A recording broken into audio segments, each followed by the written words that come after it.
Bwana Yesu asifiwe. Somo letu linasema kulinda enzi na kuimarisha ushirika wetu na Mungu. Kulinda enzi na kuimarisha ushirika wetu na Mungu. Bwana Yesu asifiwe. Kulinda enzi na kuimarisha ushirika wetu na Mungu. Haleluya.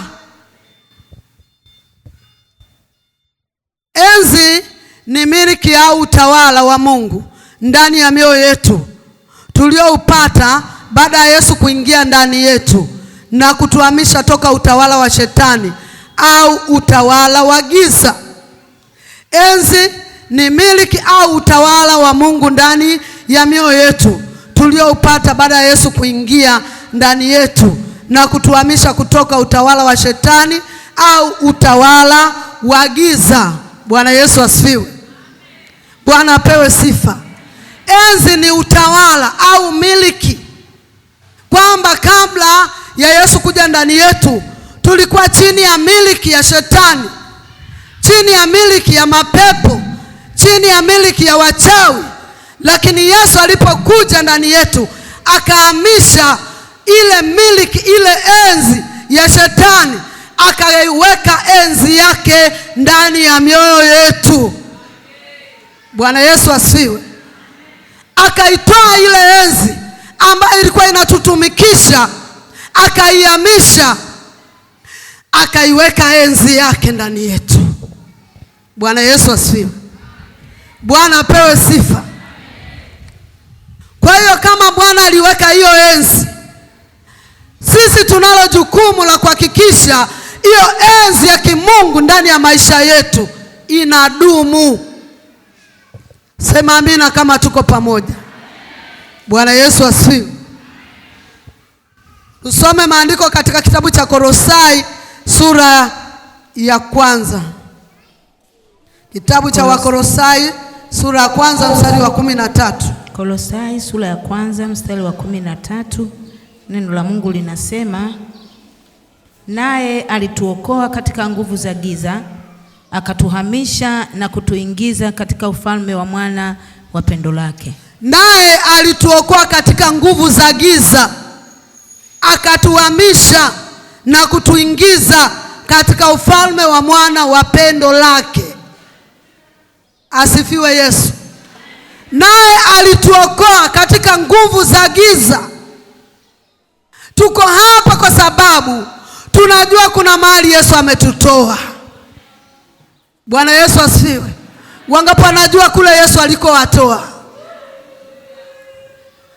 Tuko hapa tunajua kuna mahali Yesu ametutoa. Biblia inasema naye alituokoa katika nguvu za giza, akatuhamisha. Alipotuokoa hakutuacha kule kwenye utawala wa giza, katika ulimwengu wa roho akatuhamisha, akatuhamishia katika ufalme wa mwana wa pendo lake. Amen. Bwana Yesu asifiwe. Amen. Wangapi wamehamishwa mahali hapa? Wangapi wanajua wamehamishwa? Kuna mahali Bwana ametuhamisha. Bwana Yesu asifiwe. Amen. Kuna mahali tulikuwa tumekwama, lakini Yesu ametuhamisha. Yes. Katika ulimwengu wa roho tumehama, tumehamia upande mwingine. Mpigie Yesu makofi. Amen. Waliohamia upande mwingine wampigie Yesu makofi. Bwana Yesu asifiwe. Naye alituokoa kutoka nguvu za giza, lakini akatuhamisha. Jina la Bwana libarikiwe. Akatuhamishia kwenye enzi yake, akatutoa kwenye enzi ya shetani. Nimesema enzi ni utawala au miliki. Baada ya kukaa chini ya miliki ya utawala wa giza wa shetani, Yesu akatuhamisha, akatuleta kwenye utawala na miliki yake. Nani anataka kurudi tena kula alikotoka? Bwana Yesu asifiwe. Yesu alitufundisha. Tukisoma maandiko katika kitabu cha Mathayo sura ya 6 mstari wa 9, msomaji wangu. Mathayo sura ya 6 mstari wa 9. Mathayo 6:9. Neno la Mungu linasema, basi ninyi salini hivi: Baba yetu uliye mbinguni, jina lako litukuzwe, ufalme wako uje. Bwana Yesu asifiwe. Hiyo ni sala ambayo Bwana Yesu alitufundisha. 6:9 anasema hivi: basi ninyi salini hivi: Baba yetu uliye mbinguni, jina lako litukuzwe, ufalme wako uje. Bwana Yesu asifiwe. Na huo mstari unaosema ufalme wako yako, hiyo sala inaendelea, lakini nataka kuongea hapo ufalme wako uje. Bwana Yesu asifiwe. Ufalme wako uje. Basi ninyi salini hivi: Baba yetu uliye mbinguni, jina lako litukuzwe, lakini ufalme wako, hebu wote tuseme ufalme wako uje. Ufalme wako uje. Bwana Yesu asifiwe. Wangapi wanatamani ufalme wa Mungu uje? Na wale walioamua kusali hii sala kila siku, ni vile tu Roho Mtakatifu hajaongezea kitu, lakini inatupasa kama wanawake kila kunapokucha tuseme ufalme wako uje. Ufalme wako uje. Kwa sababu tunahitaji ufalme wa Mungu ndani ya mioyo yetu kila inapoitwa leo. Bwana Yesu asifiwe. Sasa tusipouhitaji, Shetani anainua enzi nyingine. Na ndio maana tukiwaona hata wale wa upande wa pili, kila siku wanatamani ufalme wa baba yao uje ndani ya mioyo yao kila inapoitwa lini jamani? Kila inapoitwa lini? Sasa kwa sababu tunataka kulinda enzi ya Mungu ndani yetu, lazima kila siku tuseme Baba ufalme wako uje. Bwana Yesu asifiwe. Biblia inasema ufalme wa Mungu si kula na, ni haki na amani katika Kristo Yesu. Bwana Yesu asifiwe. Lazima inatubidi na itatupasa sisi wanawake kuhitaji ufalme wa Mungu ndani ya mioyo yetu kila inapoitwa leo, kwa sababu ni mapambano. Shetani naye usifikiri tulipohama alilizika, bado anatamani turudi kwenye enzi yake. Lakini kitakachotusababisha enzi ya Mungu iendelee kuwa imara ni pale ambapo tutauruhusu ufalme wa Mungu kuweza kutawala maisha yetu, na ile miliki ya Mungu iendelee kuwa kumiliki mioyo yetu, roho zetu, nafsi zetu na maisha yetu. Wangapi tuko pamoja bado? Bwana Yesu asifiwe. Kwa Yesu akasema salini hivi: ufalme wako uje. Ufalme wa Mungu ukikaa ndani yetu, miliki ya Mungu itakuwa imara. Shetani hatapata nafasi ya kupenyeza ufalme wake, kwa sababu akichungulia anauona ufalme wa Mungu mioyoni mwetu. Anaiona miliki ya Mungu imekaa ndani yetu. Anaona enzi ya Mungu imetawala maisha yetu. Bwana Yesu asifiwe. Haleluya. Lakini nisomee tena Luka sura ya 11 mstari wa 2. Nani? Kitabu? Luka sura ya 11 mstari wa 2. Luka mtakatifu sura 11 mstari wa 2. Anasema, akawaambia, msalipo semeni, Baba yetu uliye mbinguni, jina lako litakaswe, ufalme wako uje, mapenzi yako yatimizwe. Amen, amen. Bwana Yesu asifiwe. Kumbe ufalme wa Mungu unapokuja, tuna uwezo kuwa na nguvu hata kutimiza mapenzi ya nani? Ufalme wako uje, mapenzi yako yatimizwe. Kama ufalme wa Mungu hauko ndani, sio rahisi kutimiza mapenzi ya nani? ya Mungu, kwa sababu ufalme ndio unaoongoza ratiba. Kwa ruhusu ratiba yako ya siku iongozwe na isimamiwe na ufalme wa nani? Bwana Yesu asifiwe. Bwana apewe sifa. Wakati mwingine unaona kama una haraka, unataka kuwahi mambo yako, unaona kuhitaji ufalme wa Mungu itakuchelewesha, lakini nakwambia lazima uwe na wakati wa kutaka ufalme wa Mungu uongoze ratiba ya maisha yako kila inapoitwa leo. Jina la Bwana libarikiwe. Haleluya. Amen. Katika kitabu cha Mathayo sura 6 mstari wa 33. Mathayo 6:33, neno la Mungu linasema, msisumbuke basi mkisema tule nini au tunywe nini au tuvae nini. Niendelee? Kwa maana hayo yote mataifa huyatafuta, kwa sababu Baba yenu wa mbinguni anajua ya kuwa mnahitaji hayo yote. Amina. Bwana Yesu asifiwe. Mstari wa 33 unasema, bali utafuteni kwanza ufalme wake na haki yake, na hayo yote mtazidishiwa. Bali utafuteni kwanza. Haleluya. Bali utafuteni kwanza ufalme wake na haki yake, alafu hayo mengine mtazidishiwa. Kwa kabla ya mambo mengine, kwanza ufalme. Bwana Yesu asifiwe. Bwana hajakataa tusiyatafute mengine yote, lakini utafuteni kwanza ufalme wake na haki yake. Sawa wanawake? Sawa wanawake? Tumekwepo jana, tumejifunza habari ya kujishughulisha, lakini ufalme wa Mungu uongoze ratiba zetu. Bwana Yesu asifiwe. Bwana apewe sifa. Enzi ya Mungu iweze kututangulia hata katika huko tunakwenda kutafuta.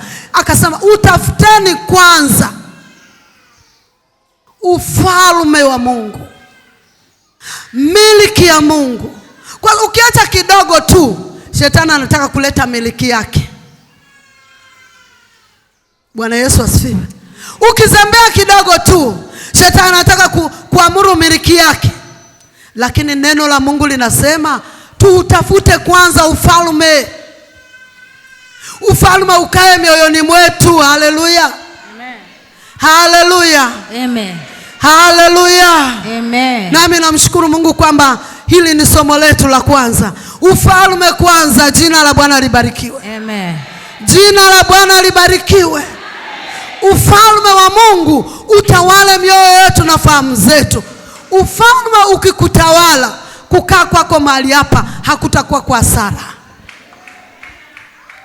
Kwanza utapewa macho ya kiroho. Hata shetani anapokuja kutaka kupenyeza kitu kingine, ule ufalme utakuwa na nguvu, kwa sababu ufalme wa Mungu ni ufalme wenye nguvu. Bwana Yesu asifiwe.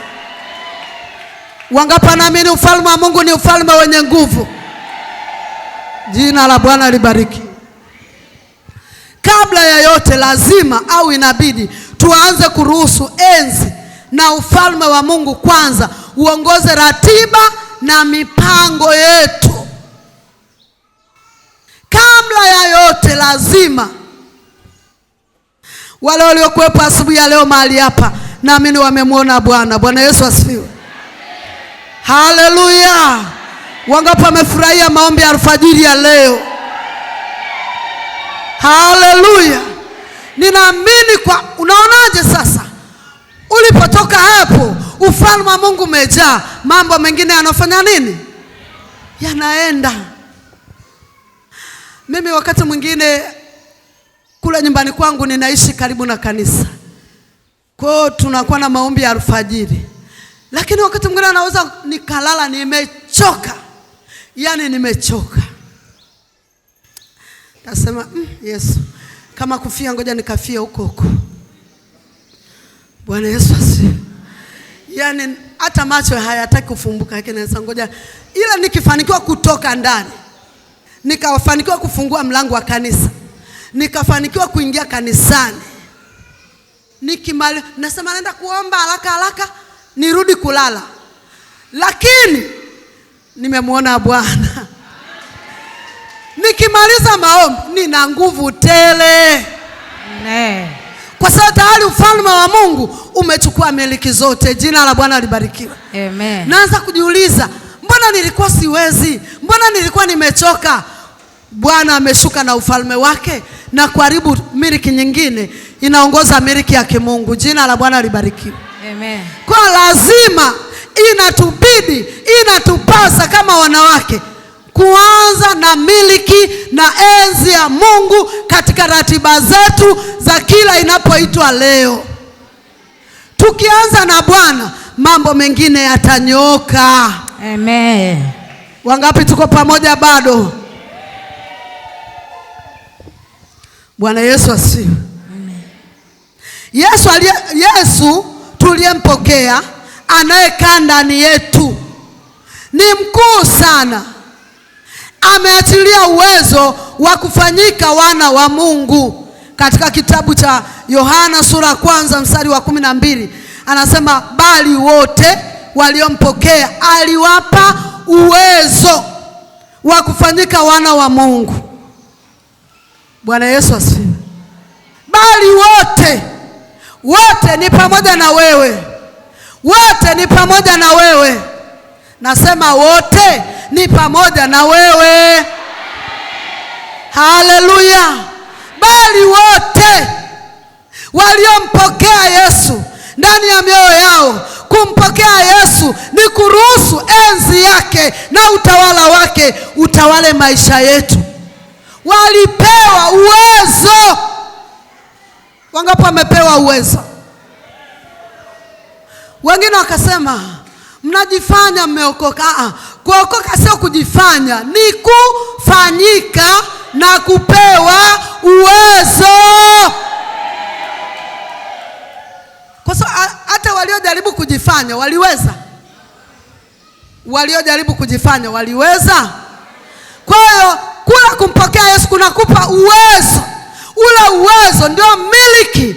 Ule uwezo ndio enzi. Ule uwezo ndio utawala. Haleluya. Haleluya. Ndio utawala wa Mungu ndani yako. Walipewa uwezo. Uwezo tuliopewa haulingani na uwezo wa kibinadamu. Bwana Yesu asifiwe. Amen. Haulingani na uwezo, haulingani na miliki yoyote. Kama tutaachilia ile miliki ya Mungu katika maisha yetu, haulingani. Bwana Yesu asifiwe. Bwana apewe sifa. Jina la Bwana libarikiwe. Katika kitabu cha Isaya sura ya 6 mstari wa 9, msomaji wangu. Isaya sura ya 6:9 anasema, naye akaniambia 6:9. Ndio. Soma 9:6. Nisome 9:6. 9:6 anasema, maana kwa ajili yetu mtoto amezaliwa, tumepewa mtoto mwanamume, na uweza wa kifalme utakuwa begani mwake, naye ataitwa jina lake Mshauri wa Ajabu, Mungu mwenye nguvu, Baba wa milele, Mfalme wa amani. Mamlaka ya enzi yake yatakuwa daima ndani yake, na kutakuwa na amani isiyo na mwisho. Bwana Yesu asifiwe. Amen. Katika kiti cha enzi cha Daudi na ufalme wake, kuthibitisha na kuutegemeza kwa hukumu na kwa haki. Bwana Yesu asifiwe. Biblia inasema, maana kwa ajili yetu mtoto amezaliwa. Tumepewa mtoto mwanaume. Huyu mtoto mwanaume ambaye ni kwa ajili yetu, uweza wa kifalme. Bwana Yesu asifiwe. Uweza wa nini? Wa kifalme utakuwa mabegani mwake, naye ataitwa jina lake Immanueli, Mungu pamoja na sisi. Mshauri wa ajabu, Mungu mwenye nguvu. Huyo mtoto ni kwa ajili yetu. Jina la Bwana libarikiwe. Jina la Bwana libarikiwe. Tunataka kulinda enzi huyo mtoto ambaye ni Yesu Kristo, ambaye nimesema wote waliompokea walipewa uwezo wake na mamlaka yake na nguvu zake, uwezo wa kifalme umabegani mwake. Bwana Yesu asifiwe. Bwana apewe sifa, kwamba hakuna uwezo mwingine zaidi ya uwezo ulio ndani ya Kristo Yesu. Anaishi wapi? Anaishi wapi? Anaishi wapi? Na Yesu anasema ufalme wako uende wapi? Uje ndani yetu. Jina la Bwana libarikiwe. Unajua, ukimtambua Yesu, katika kitabu cha Ayubu anasema mjue sana nani? Mungu. Tuko hapa tunatafuta maarifa ya kumjua sana Mungu. Na kumjua Mungu hakuna kikomo. Bwana Yesu asifiwe. Kumjua Mungu hakuna kikomo. Lazima utafute kila siku, unataka kumjua zaidi, ili uwezo wake uendelee kuimarika ndani yako. Haleluya. Haleluya. Haleluya. Uwezo wa kimungu uendelee kuimarika siku kwa siku. Kwa sababu unaweza kukuta wanawake wengine wako hapa wanasema ni yale yale tu. Hayo mambo tunayajua. Tumeelezwa toka enzi na enzi. Na kuambiaje? Jina la Bwana libarikiwe. Tafuta kumjua sana Mungu. Alafu uzuri anasema ukimjua sana, mema yatafanya nini? Mema yataenda wapi?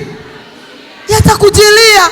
Kumbe wakati mwingine mema hayatujilii kwa sababu kiwango chetu cha kutambua uweza na nguvu na miliki ya kimungu umepungua. Lakini ukiwa imara, Mungu ataachilia mema ya kufuate. Nasema Mungu ataachilia mema ya kufuate. Haleluya. Nasema Mungu ataachilia mema ya kufuata katika jina la Yesu. Jina la Bwana libarikiwe. Ukijua enzi ya Mungu, mimi ni mtu wa miliki ya Mungu. Haijalishi nilizaliwa wapi, haijalishi nilitoka ukoo gani, lakini mimi ni mtu wa miliki ya Mungu. Bwana Yesu asifiwe. Si unaona wale watu ndugu zake na Yesu na mama akasema hebu tuitie Yesu ambie, ndo akasema ndugu zangu ni kina nani? Bwana Yesu asifiwe. Ni wale wanaotulia na kuitafuta enzi ya baba yangu. Wale walijua kwa kuwa tulizaliwa pamoja, basi watakuwa na mwita we Yesu toka huko, Yesu njoo huku tuongee habari za nyumbani. Akasema tulieni. Kweli nilizaliwa humo, lakini ni mtu wa miliki nyingine. Haleluya. Amen. Hebu tuendelee tusome katika kitabu cha Waebrania sura ya 12 mstari wa 22. Somo letu ni kulinda enzi na kuimarisha ushirika wetu na Mungu. Waebrania sura ya 12 mstari wa 23. 12:23 neno la Mungu linasema mkutano mkuu. Waebrania 12:23. Haipo. Waebrania 12:23 anasema mkutano mkuu wa kanisa la wazaliwa.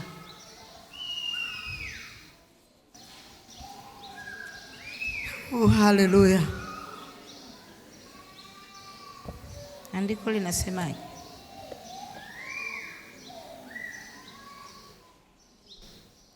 Amina. Bwana Yesu asifiwe. Haleluya. Amen. Tafuta andiko anasema basi kwa kuwa tumeupokea ufalme usioweza kutetemeshwa. Nafikiri huyu aliyechapa alikosea. 20 ngapi? 28. Amina. 12:28 anasema, basi kwa kuwa tunapokea ufalme usioweza kutetemeshwa, na mwe na neema ambayo kwa hiyo tumtolee Mungu ibada ya kumpendeza pamoja na unyenyekevu na kicho. Bwana Yesu asifiwe. Basi kwa kuwa tunapokea ufalme usioweza kutetemeshwa, na muwe na neema ambayo kwa hiyo tumtolee Mungu ibada ya kumpendeza pamoja na unyenyekevu na kicho, maana Mungu wetu ni moto ulao. Bwana Yesu asifiwe. Bwana apewe sifa. Basi kwa kuwa tunaupokea ufalme usioweza kutetemeshwa, ufalme wa Mungu wetu tulioupokea ni ufalme usioweza kutetemeshwa. Wangapi wanaamini hilo wanawake? Ni vizuri tukajifunza na tukaelewa, kwa sababu shetani amekuwa na vita na maisha yetu wanawake. Amekuwa na vita na uzao wa matumbo yetu. Amekuwa na vita na sisi, lakini tukitambua kwamba ufalme tulioupokea ni ufalme usioweza kutetemeshwa. Bwana Yesu asifiwe. Nasema Bwana Yesu asifiwe. Unajua shetani amekuwa anataka kututishia. Kwa hiyo sasa mimi mwanamke, basi sisi ndio wakutupia vitu vyake, ndio wakutupia magonjwa yake, ndio wakutupia vitu vyake. Hapana. Tutambue ya kwamba tunaupokea ufalme. Huo ufalme ni ufalme usiotetemeshwa. Wangapi tuko pamoja bado? Ufalme tuliopokea ule akatuambisha katika ufalme wa giza, akatupa ufalme usioweza kutetemeshwa. Usioweza kutetemeshwa na nguvu za giza, usioweza kutetemeshwa na mapepo na wachawi na kila kazi za shetani. Nasema Bwana Yesu asifiwe. Amen. Unajua ukitambua nafasi yako, ukamtambua uliye naye, watu watakuwa najiuliza, huyu mama anajiamini nini? Bwana Yesu asifiwe. Bwana apewe sifa. Huyu mama anajiamini nini? Nakumbuka siku moja mimi nilianza kanisa kule juu. Nilianza kanisa. Wakati nimefika pale ule uwanja ambao Bwana alinipa, nilikuwa napakana na baba mmoja mwanajeshi mstaafu. Kabila lake nalihifadhi, lakini ni wale makabila matata kwa habari ya mipaka na viwanja. Sikuambii ni nani, mimi sijakwambia. Yaani kuna kabila mkipakana, yaani yeye lazima atafute yeye kwenda mbele, lazima chimbe. Mimi sikwambii ni kabila gani. Ukisema mimi sio mimi nimekwambia, umesema mwenyewe. Sasa kwanza ni mwanajeshi mstaafu, alafu ni mtu wa kabila hilo. Sasa nikakuta amehamisha mipaka. Ule uwanja nimemwomba Bwana nipe uwanja wa kujenga kanisa. Yeye anataka kuumega ule uwanja. Anataka kuumega ule uwanja. Nikakuta amehamisha mpaka huko hapa, amepeleka mbele. Ameenda amesomba magogo ameweka, lakini eneo langu liko huku. Eneo la Bwana liko huku. Na mimi nikaamka, na wakati ule nilikuwa bado ndio sina washirika. Nikaamua mimi mwenyewe, nikabeba yale magogo, nikayasukumia kwake.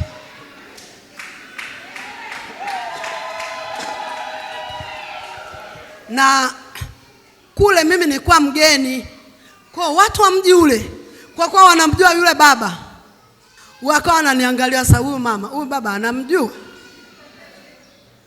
Nikayahamisha yale magogo, nikasukuma nikapeleka kwake. Alipokuja akanikuta pale pale, sijaondoka.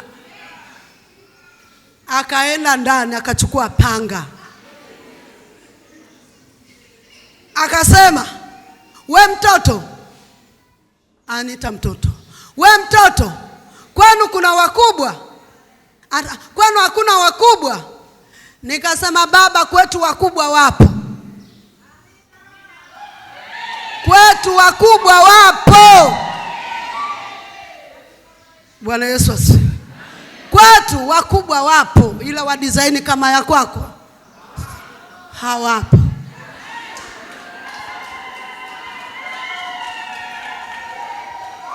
Ameshika panga, akaniambia, ninakuambia na hautakaa ujenge kanisa hapa. Nikamwambia, kwa jina la Yesu nitajenga kanisa hapa.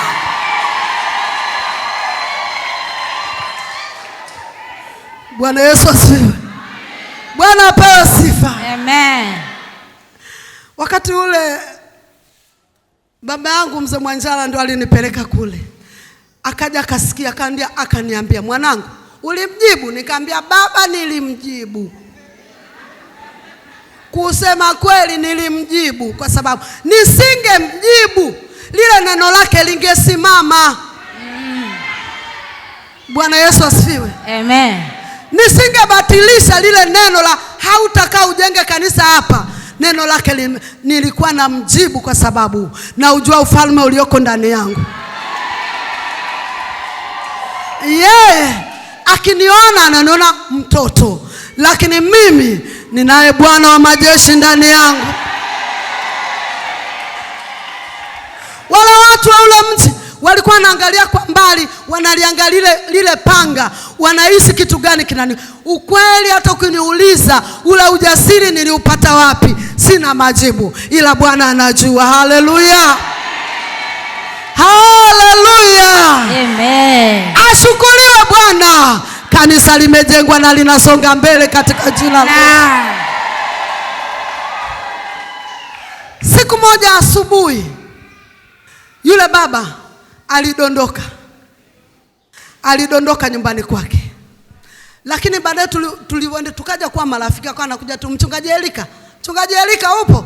Mchungaji Elika upo? Siku moja akawa amedondoka yule baba nyumbani kwake. Mtu wa kwanza kuja kuitwa mke wake akasema, twende ukamuone. Twende ukamuone. Haleluya. Amen. Haleluya. Amen. Lazima ujitambue. Amina. Na umtambue aliyo ndani yake. Amina. Na uwezo wake, na mamlaka yake, na nguvu zake, na enzi yake. Haleluya. Haleluya. Amen. Mjue sana Mungu.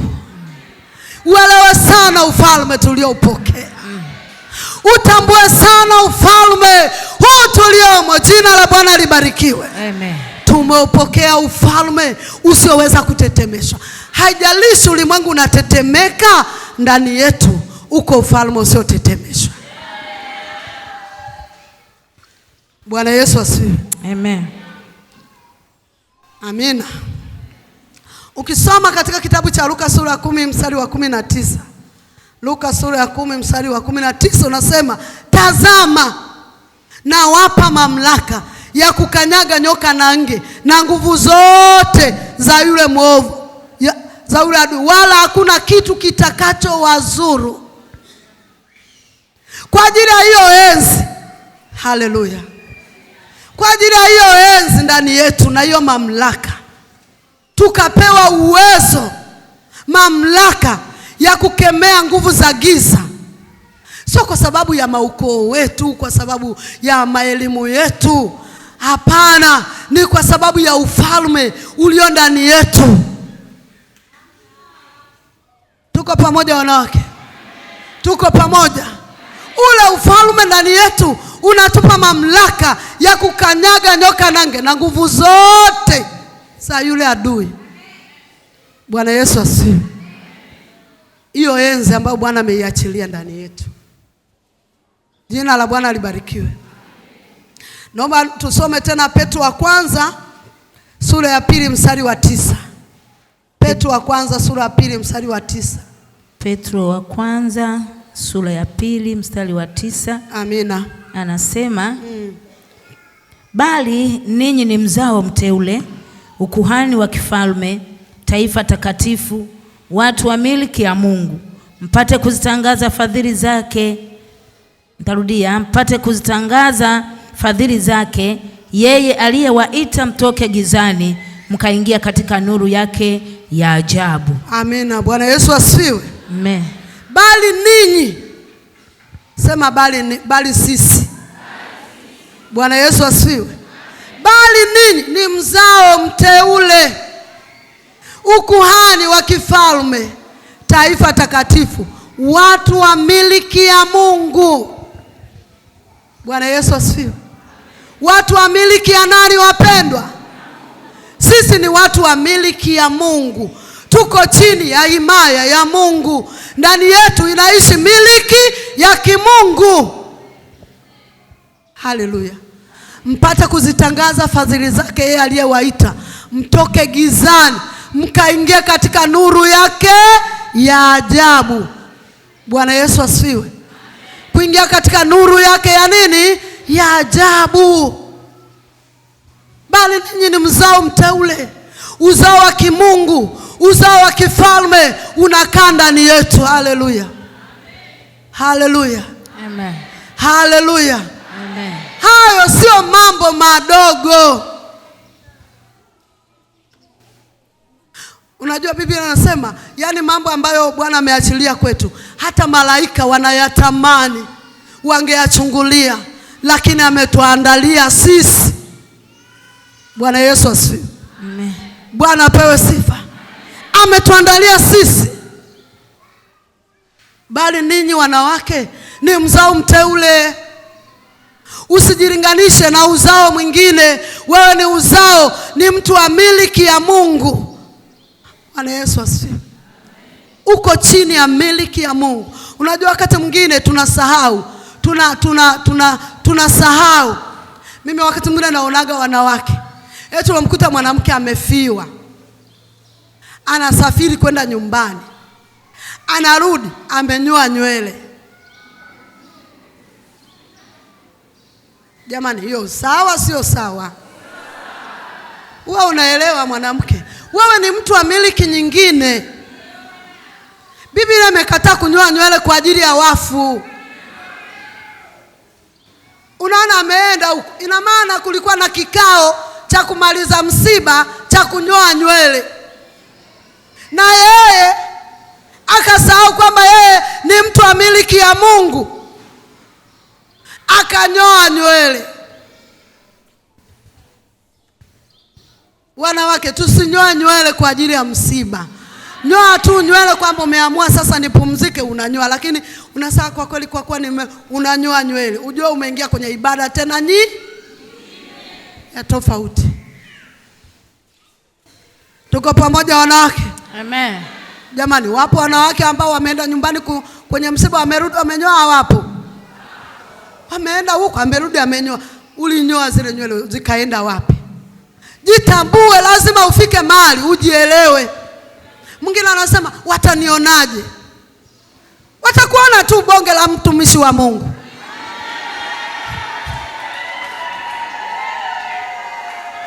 Haleluya. Haleluya. Unatafuta watu wakuoneje au unatafuta Mungu akuoneje? Bwana Yesu asifiwe. Tafuta Mungu anakuonaje. Tuko sawa wanawake? Yaani watakuona bonge la mtumishi wa Mungu mwenye msimamo. Haleluya. Bonge la mtumishi mwenye msimamo. Mimi sitanyoa nywele. Kwa hiyo wewe utafiwa. Nimefiwa, lakini kufiwa kwangu, hata nikinyoa marehemu hatafufuka. Sawa sio sawa? Sawa sio sawa? Bwana Yesu asifiwe. Kwa lazima utambue, Biblia inasema ninyi ni mzao mteule, watu wa miliki ya Mungu, Kama hapo zamani nilikuwa chini ya miliki ya shetani, lakini kwa kumpata Yesu katika maisha yangu, mimi ni mtu wa miliki ya Mungu. Haleluya. Mimi ni mtu wa miliki ya Mungu. Haleluya. Amen. Tukijitambua, hatutayumbishwa na upepo wa elimu, mara tukaangukie huku, mara tukaibukie huku. Tutakuwa imara tukilinda enzi ya Mungu katika maisha yetu. Amen. Bwana apewe sifa. Amen. Jina la Bwana libarikiwe. Hivyo hiyo enzi na mamlaka ya Mungu ndani yetu ikikaa, inatupa ujasiri wa kukabiliana na mambo magumu. Soma kitabu cha Matendo ya Mitume sura ya 4 mstari wa 13. Matendo ya Mitume sura ya 4 mstari wa 13, neno la Mungu linasema, basi walipoona ujasiri wa Petro na Yohana na kuwajua ya kuwa ni watu wasio na elimu, wasio na maarifa, wakastaajabu, wakawatambua ya kwamba walikuwa pamoja na Yesu. Bwana Yesu asifiwe. Basi walipoona ujasiri wa Petro na Yohana, wakajua ya kuwa ni kweli ni watu wasio na elimu, tena ni watu wasio na maarifa, wakastaajabu.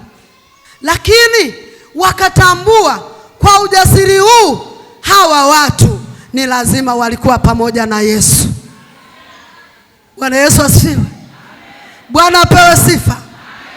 Walipowatambua, wakawaona Petro na Yohana, wakiwaangalia katika watu wenye elimu hawapo, katika watu wenye maarifa hawapo, lakini ujasiri huu, mamlaka hii, uwezo huu wanaupata wapi? Biblia inasema wakatambua kwamba hawa ni watu wa miliki ya Mungu. Hawa walikuwa pamoja na Yesu. Hawa walitembea na Yesu. Haleluya. Hawa enzi ya Mungu iko ndani yao, na ufalme usiotetemeshwa uko ndani yao. Kwa hiyo enzi ya Mungu ikikaa ndani yetu, tutakuwa na ujasiri hata wa kukabiliana hata na mambo magumu. Sio mwanamke mambo kidogo tu umeshakata tamaa, umeshavunjika moyo, ushaacha, umeshasusa, hutaki tena. Bwana Yesu asifiwe. Mimi siendi, sifanyi tena, sitaki tena.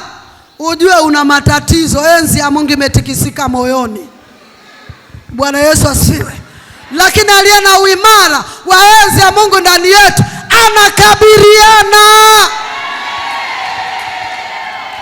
anakabiliana, anapambana. Asifiwe mfalme Yesu. Enzi ya Mungu inakupa nguvu, inakupa ujasiri. Nilimpenda mwalimu jana jamani, akasema ukiona mwingine anafanya kitu, wewe muombee. Sio kumchukia. Haleluya. Ile pointi nilisikiliza tena na tena. Bwana Yesu asifiwe. Kumbe mwingine unasema naivunja hiyo biashara yake isiendelee kwa jina la Yesu. Jina la Yesu yupi? Nabomoa wateja wasiende kwake, unakuta wamelundikana ti.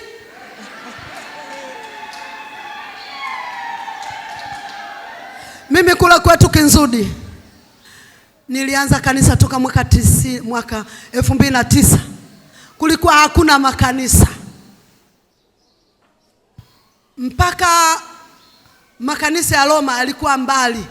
Nikapata watoto wa Sunday school wa Roma ambao walikuwa hawaendi kule kanisani kwa sababu ni mbali. Wakasema madamu hilo kanisa lipo, wazazi wakanisukumia watoto wao. Amen. Bwana Yesu asifiwe. Amen. Lakini nikaanza kupata majirani, wakaona kama huyu mwanamke ameanza kanisa. Nikasikia yule kafungua pale, yule kafungua pale, yule kafungua upande huu. Kusema haina shida, waje tu wengi. Kila mtu atakula kwa urefu wa kamba yake.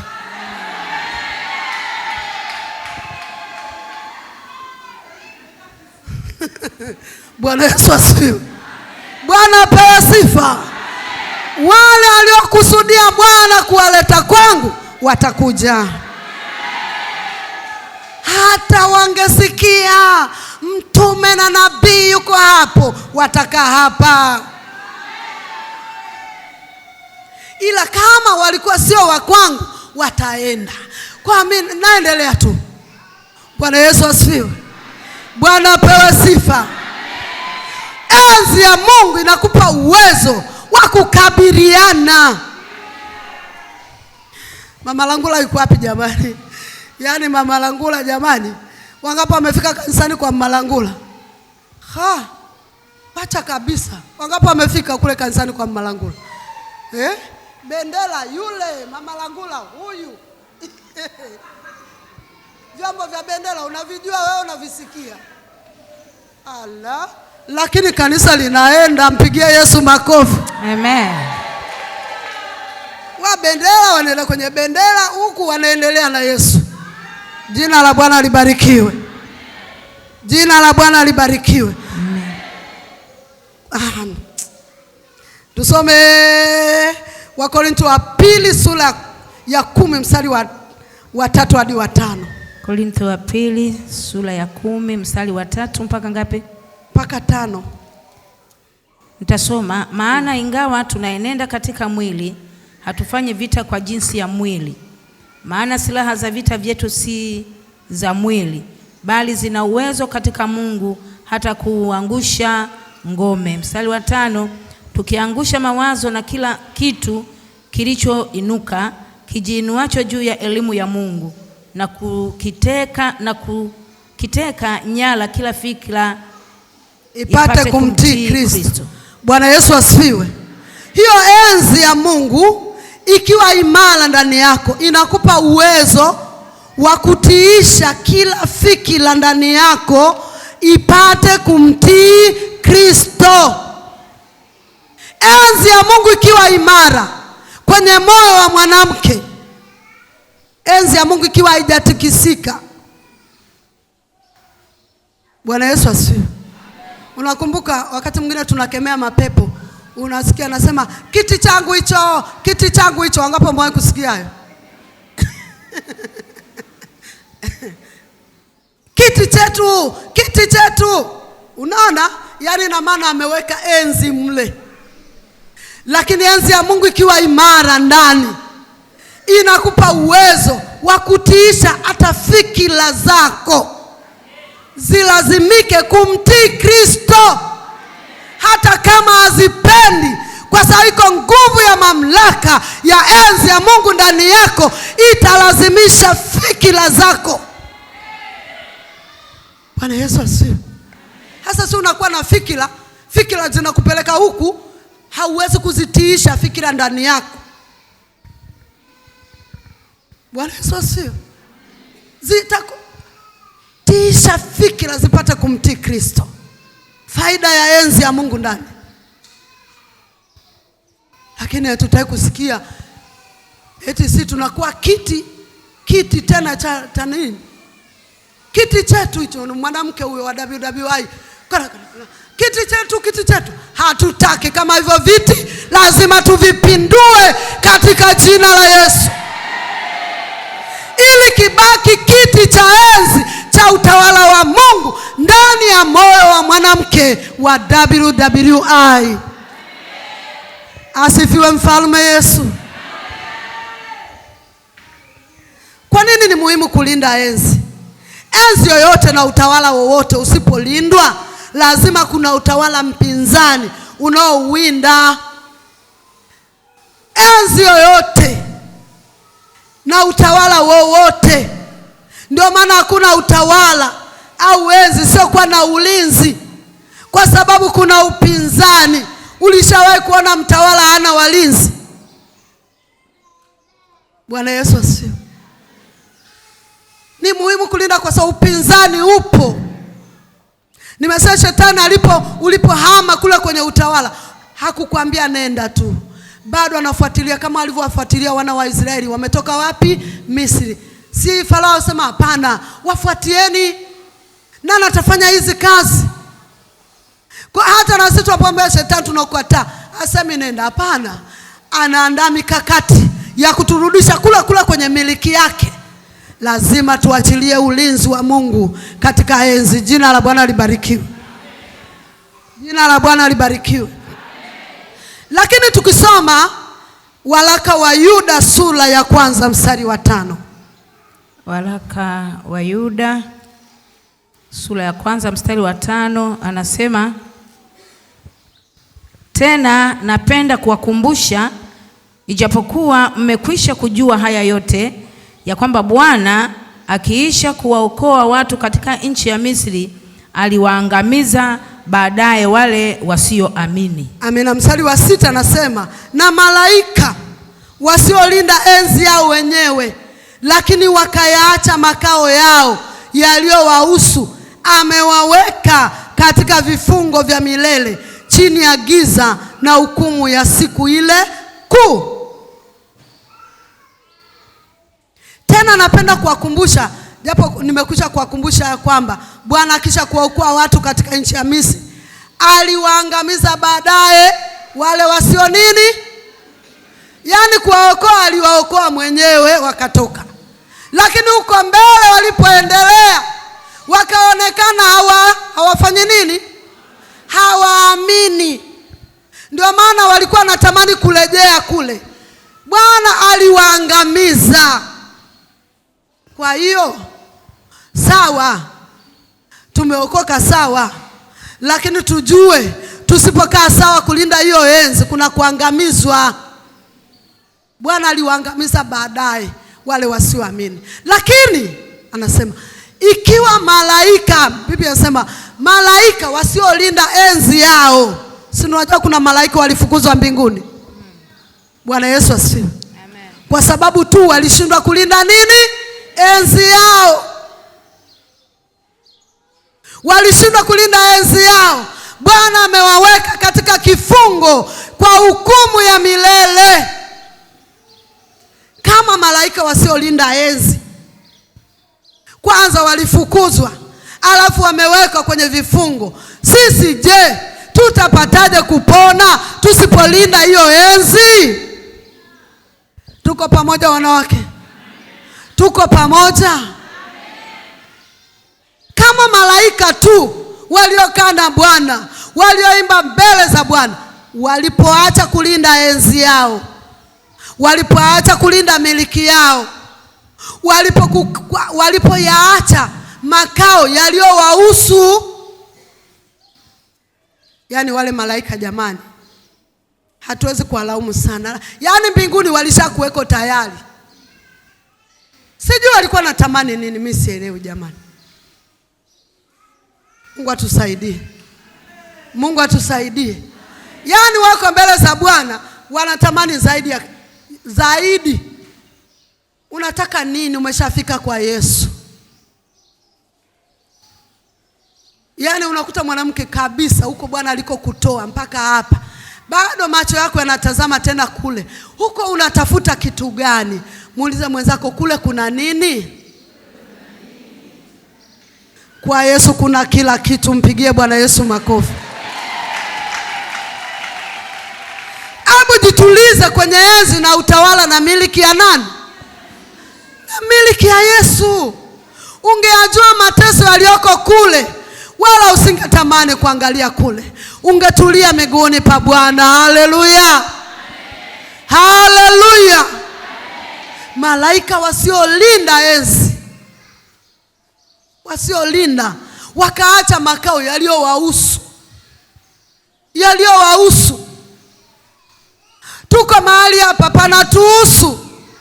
Nisikia mtumishi wa Mungu mmoja, mtumishi wa Mungu jana usiku akasema, hii shughuli inafanya nini?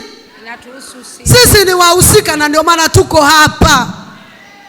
Bwana Yesu asifiwe. Haya ndio maeneo ya kujidai yanayotuhusu. Ukitupeleka kwingine hatuelewi. Hapa tunaelewa katika jina la Yesu. Haleluya. Mimi nilikuwa na mwaga mume wangu unaondoka. Akaniambia, sasa hapo Sinza si karibu?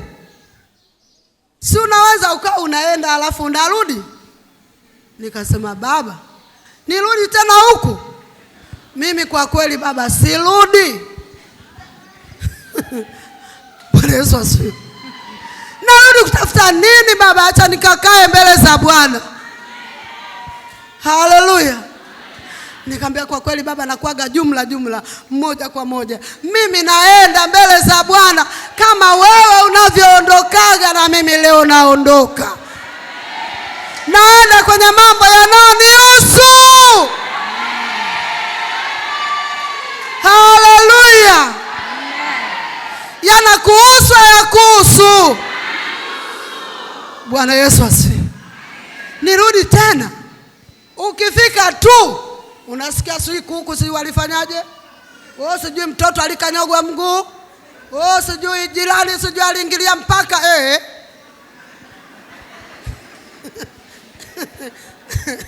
Bwana Yesu asifiwe. Bora nikae hapa. Nasema bora nikae hapa. Hayo Bwana atayashughulikia katika jina la Yesu. Haleluya. Alafu nipokaa hapa, mwanangu mmoja kanipigia. Ile nanie anasema mama, anasema mimi kesho naitwa Central Police. Nikasema wewe shetani umeshindwa. Nimepigiwa simu mama, niende Central Police. Nikasema wewe, hii ni adui tu, eti mimi niache kuanza kuwepo hapa niwaze habari ya Central Police. Huko Central Police watajijua wenyewe, mimi mbele za Bwana.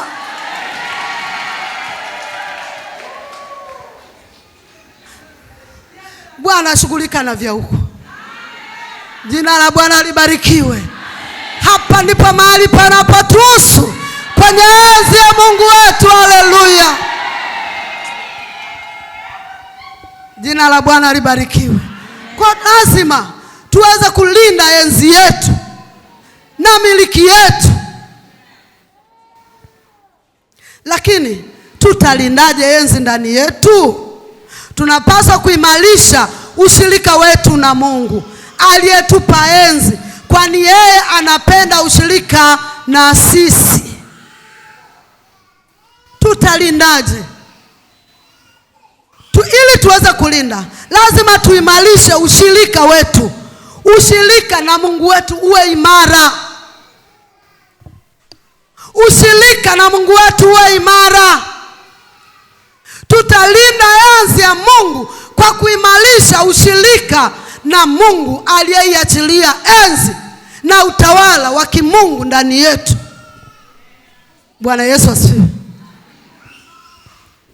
Ukisoma kitabu cha Mwanzo sura 26, unasema tumeumbwa kwa mfano na sura ya Mungu ili tuwe na ushirika naye. Tuwe na ushirika naye. Ndio maana alituumba kwa mfano na sura yake. Tuwe na ushirika naye. Ili enzi ya Mungu iwe salama, tuwe na ushirika na mwenye enzi. Haleluya. Haleluya. Tushikamane na mwenye enzi. Tumshikilie mwenye enzi. Mwanzo ngapi? Mwanzo 1:26. Mwanzo 1:26 anasema, Mungu akasema, na tumfanye mtu kwa mfano wetu, kwa sura yetu, wakatawale samaki wa baharini na ndege wa angani na wanyama na nchi yote pia na kila chenye kutambaa kitambaacho juu ya nchi. Amina. Bwana Yesu asifiwe. Bwana Yesu asifiwe. Soma tena hiyo Mwanzo sura 3 mstari wa 3. Mwanzo 3 kuanzia mstari wa 3. 3:3 anasema, lakini matunda ya mti ulio katikati ya bustani Mungu amesema, msiyale wala msiyaguse, msije mkafa. Endelea. Nyoka akamwambia mwanamke, hakika hamtakufa, kwa maana Mungu anajua ya kwamba siku mtakayokula matunda ya mti huo mtafumbuliwa macho, nanyi mtakuwa kama Mungu, mkijua mema na mabaya. Mwanamke alipoona ya kuwa ule mti wafaa kwa chakula, wapendeza macho, nao ni mti wa kutamanika kwa maarifa, basi alitwaa katika matunda yake akala, akampa na mumewe, naye akala. Wakafumbuliwa macho wote wawili, wakajijua kuwa wauchi, wakashona majani ya mtini, wakajifanyia nguo. Kisha wakasikia sauti ya Bwana Mungu akitembea bustanini wakati wa jua kupunga. Adamu na mkewe wakajificha kati ya miti ya bustani, Bwana Mungu asiwaone. Bwana Mungu akamwita Adamu, akamwita, uko wapi? Akamwambia, uko wapi? Akasema, nalisikia sauti yako bustanini, nikaogopa kwa kuwa mimi ni uchi, nikajificha. Amina. Bwana Yesu asifiwe. Bwana asifiwe. Ili tuweze kulinda enzi ya Mungu ndani yetu, tunahitaji ushirika na Mungu. Lakini tumejua kwamba Mungu anapenda ushirika na sisi, na ndio maana alimuumba mwanadamu kwa sura na mfano ili awe na ushirika naye. Na tunaona hapa Bwana Mungu anawatembelea Adam na Eva, anauliza uko wapi? Kwa sababu alikuwa anapenda kwenda kwenye ushirika. Na kitu gani kilimuondoa Adamu kwenye yale makutano ya ushirika na Mungu? Ni dhambi. Alipotenda dhambi, akaondoka kwenye kituo cha ushirika. Hakuwa na ujasiri wa kukaa kwenye kituo cha ushirika na Mungu. Mungu akamtafuta Adamu pale kwenye kituo cha ushirika. Bwana Yesu asifiwe. Bwana apewe sifa. Wanawake, kuna mahali Mungu tunatakiwa tukutane naye kwenye kituo cha ushirika. Mungu abariki viongozi, watatuvisha sare, yote ni vikorombwezo tu, ila kilichotuleta ni ushirika. Haleluya, haleluya, haleluya. Kilichotuleta hapa, usisahau kilichotuleta. Kama alivyosema, utafuteni kwanza ufalme wake na haki yake, na hayo mengine mtazidishiwa. Bwana Yesu asifiwe. Apewe sifa. Katika kitabu cha Yakobo sura 4 mstari wa 8 unasema, mkaribieni Mungu naye atawakaribia. Mkaribieni Mungu. Kadri unavyokwenda mbali na uwepo wa Mungu, mbali na enzi ya Mungu, mbali na himaya ya Mungu, ndivyo unavyoachilia enzi yako ndani kubomoka. Lakini ukitaka enzi ya Mungu ndani yako iendelee kuwa imara, kuwa karibu na mwenye hiyo enzi. Wangapi wananielewa? Kuwa karibu, kaa karibu na mwenye enzi yake. Unaweza kukuta ile hadithi ya mwanampotevu. Yule alichukua mali akaamua kwenda wapi? Mbali na himaya ya baba yake. Je, kule alikaa salama? Alikaa salama kule? Akaishiwa kila alichokuwa nacho. Kila alichokuwa nacho, kwa sababu kule wanajua kutumia tu, hawajui kurudisha. Lakini kaa karibu na mwenye enzi, ili enzi ya Mungu iendelee kuwa imara. Utajikuta unachanua, unastawi katika nyua za Bwana. Bwana Yesu asifiwe. Bwana asifiwe. Lakini nataka tusome ili andiko, kama Mungu ikimsipendeza litakuwa la mwisho. Matendo ya Mitume sura ya 2. Tutaimarisha ushirika na Mungu.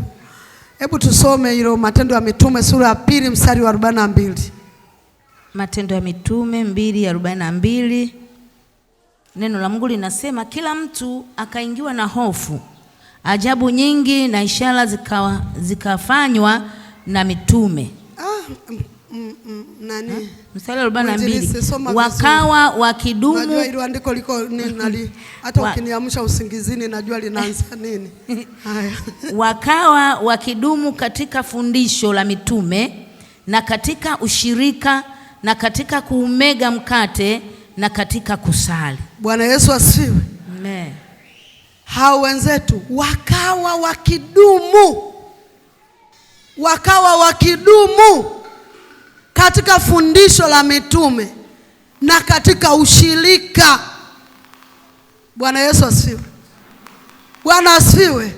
Hilo ni kanisa la kwanza. Wakawa wakidumu katika ushirika, wakadumu katika fundisho, wakadumu katika fundisho. Bwana Yesu asifiwe. Tumekuja hapa, aliongea yule dada aliyetufundisha keki hapa, alisema hivi, kama hamtaenda kuyatendea kazi haya ambayo tumeshinda hapa kutwa nzima, mkayaacha hapa. Wangapi wanakumbuka aliongea sentensi gani baadaye? Ni dhambi kama dhambi zingine. Mimi nikastuka hapo, dhambi. Mimi fikiri kawaida bwana. Ila aliposema dhambi, nikaamka. Maana hata mimi nilikuwepo wiki ile, lakini sikuenda kupiga karanga.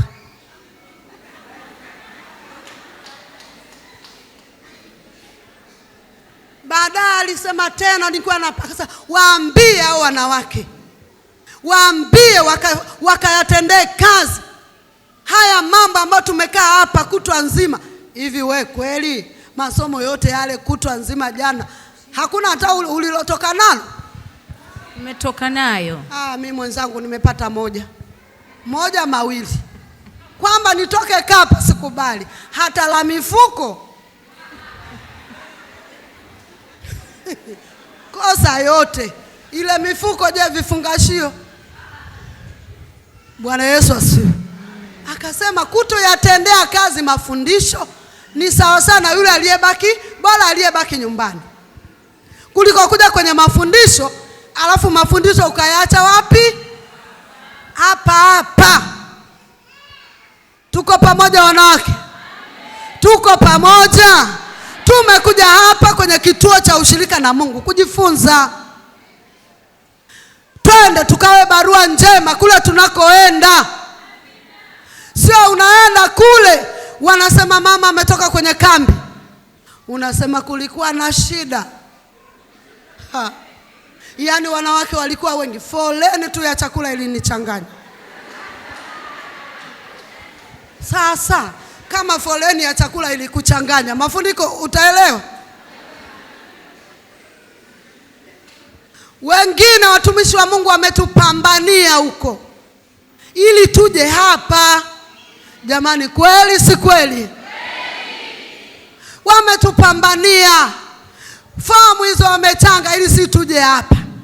Unaenda huko hauelezi chochote, yaani wanaona ni bora tungelikuwepo pale.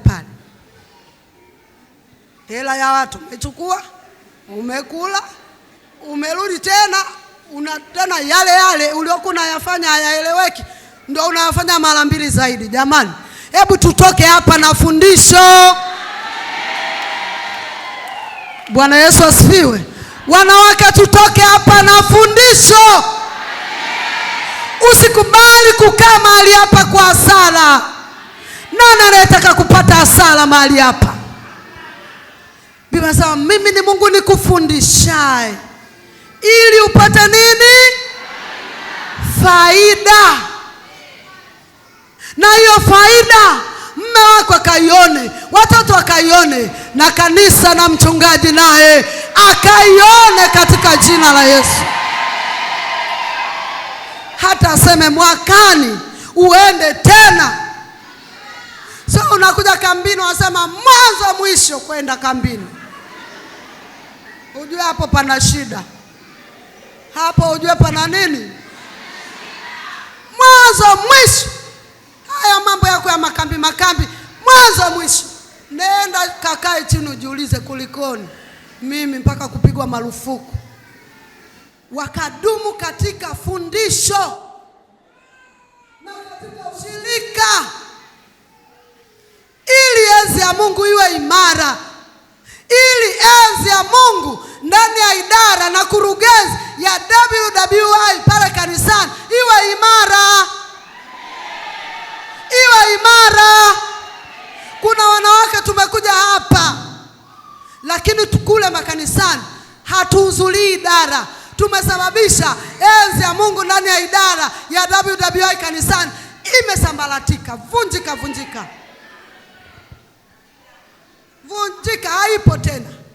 Ukienda kwenye chama unamkuta mwenyekiti, katibu na mtunza hazina, wengine habari hawana. Tutakutana Jumapili kwenye matangazo.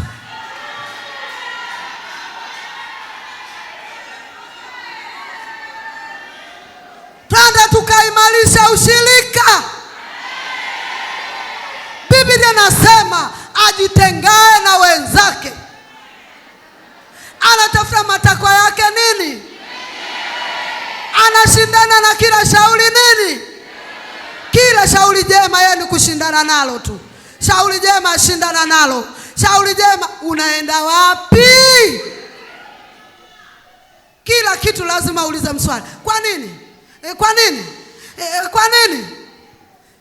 Hebu toka hapa.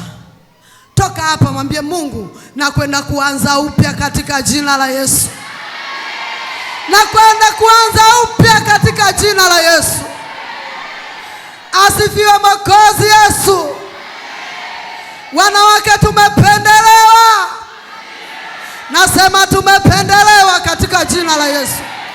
Hebu jione ni mwanamke uliyependelewa na Bwana. Fanya imara uteule wako. Alisema kiongozi wa praise, nikasikia kumpenda. Akasema imba, mwimbie Bwana, msifu Bwana wewe kama wewe. Usiangalie wa pembeni yako, kwa sababu kila mtu anaenda kusimama mbele za Bwana. Imarisha enzi ya Mungu. Wewe ni bonge la mtumishi wa Mungu. Biblia inasema mtu na atuhesabu hivi kwamba sisi ni watumishi wa Mungu na mawakili wa siri za Mungu. Ndani yetu Mungu ameweka siri zake. Nasema Bwana ameweka siri zake ndani yetu. Haleluya. Siri za Bwana ziko kwetu. Tunamwakilisha yeye. Anatutegemea. Kitabu cha Warumi sura 8 mstari wa 28. Nasema nasi twajua katika mambo yote Mungu anafanya kazi pamoja na wale wampendao. Bwana anafanya kazi na wanawake wampendao. Na asema mkinipenda mtazishika amri zangu. Haleluya. Mkinipenda, yani swala ni kupenda. Na unaachaje kumpenda Yesu? Bwana Yesu asifiwe. Mimi niliwauliza watu kanisani Jumapili, hivi kama Yesu asingetuokoa tungefananaje? Bwana Yesu asifiwe. Tungekuwa hivi tulivyo? Tusingekuwa hivi tulivyo. Tuko hivi tulivyo kwa sababu enzi ya Mungu ndani yetu inaishi. Ukituona hivi tulivyo ni kwa sababu ya enzi ya Mungu ndani yetu. Simama kwa miguu yako mwanamke pale ulipo. Simama kwa miguu yako. Mungu akubariki kwa wewe kuwepo mahali hapa. Kuwepo kwako mahali hapa wala sio kwa hasara. Bwana anakutazama kwa jicho la tofauti, lakini anatamani kuona enzi ya Mungu ndani yako inakuwa imara, kwa sababu imara wa enzi ya Mungu ndani yako utawaimarisha wengine. Kuna watu wanakutazama, kuna watu wanakufuata, kuna watu wanapokuona wanatiwa nguvu. Kuna watu wanatiwa nguvu kwa wewe kusonga mbele. Kuna watu wanasimama imara kwa wewe kuwa imara. Lakini uimara wetu ni ile enzi ya Mungu itakapolindwa ikawa salama kwenye maisha yetu. Enzi ya Mungu iwe salama katika nyakati zetu. Hakikisha uimara Biblia nasema tukayaimarishe hata yale mambo yanayotaka kufa. Tuyaimarishe kwa jina la Yesu. Tuyaimarishe kwa jina la Yesu. Tuyaimarishe kwa jina la Yesu. Tuyaimarishe. Tuyaimarishe. Hata wale wanaoelekea kukata tamaa, tuwaimarishe.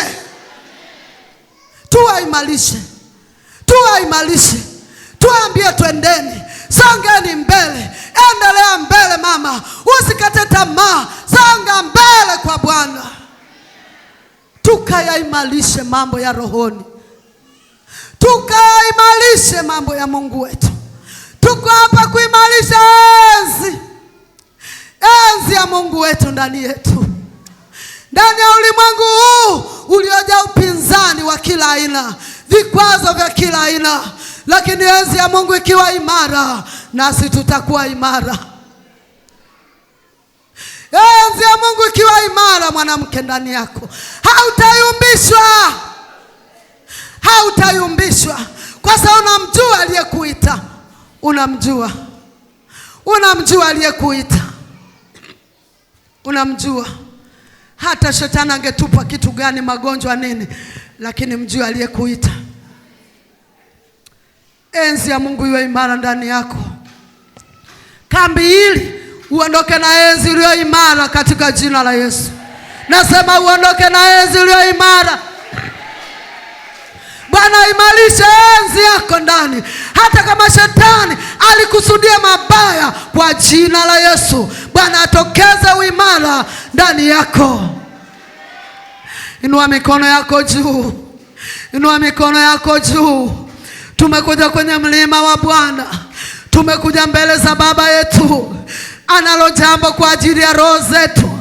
Anayao mawazo na utuwazia. Mawazo yake ni amani. Mawazo yake ni ya matumaini. Haijalishi tunapita nyakati gani, haijalishi tunapita vipindi gani, lakini yuko Yesu mahali hapa. Hajatuita kwa bahati mbaya. Hajatuleta mahali hapa kwa hasara. Ametuleta kwa faida. Hebu sema neno moja, sema maneno mawili matatu, ili uwe na mwanzo mwema.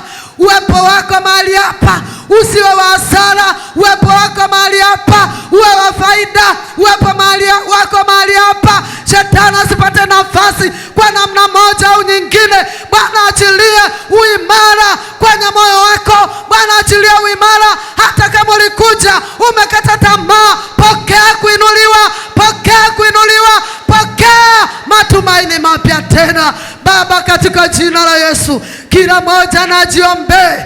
Kila mmoja najiombe ili uwepo wako mahali hapa usiwe wa hasara. Yesu Mwokozi wa neema, umetuleta mahali hapa. Liko kusudi lako jema ulilolikusudia. Yako mapenzi yako Bwana. Yesu, nalo jambo kwa ajili yetu Bwana, kwa ajili ya kila mwanamke aliyeko mahali hapa. Yesu Mwokozi wa neema, Yesu Mwokozi wa neema, tumekuja tena mwaka huu tena. Tumekuja tena Yesu. Tumekuja tena Yesu. Tumekuja tena Bwana. Tuko kiwandani. Tuko kwenye kiwanda chako Yesu. Tuko kwenye kiwanda chako Yesu. Tuchonge. Yesu tufinyange. Yesu tengeneza utu wetu wa ndani. Tengeneza utu wetu Bwana. Tengeneza utu wetu Yesu. Oh Yesu Mwokozi, tuko mbele zako Bwana. Tunasiri rehema zako, haki na kweli, msamaha na utakaso machoni pako Bwana. Ponya moyo wa kila moja. Ponya moyo wa kila mwanamke. Ponya nia yake Bwana. Ponya roho yake Yesu. Nao majibu ya maswali yetu. Unalo neno kwa ajili yetu Bwana. Tuko mbele zako Yesu. Tuko mbele zako Bwana. Yesu, katuhudumie sawa sawa na mapenzi yako. Libariki kongamano hili. Bariki kila mwanamke kwa kadiri ya nguvu itendayo kazi ndani yetu, katika uweza na nguvu za uweza wa jina la Yesu. Asante Baba yetu na Mungu wetu. Pokea sifa, utukufu na heshima, kwa kuwa wewe unastahili. Hakuna aliye kama wewe, Mungu uliyeziumba mbingu na nchi, na kurudishia sifa, utukufu na heshima katika jina la Yesu. Amen. Mungu wa mbinguni akubariki.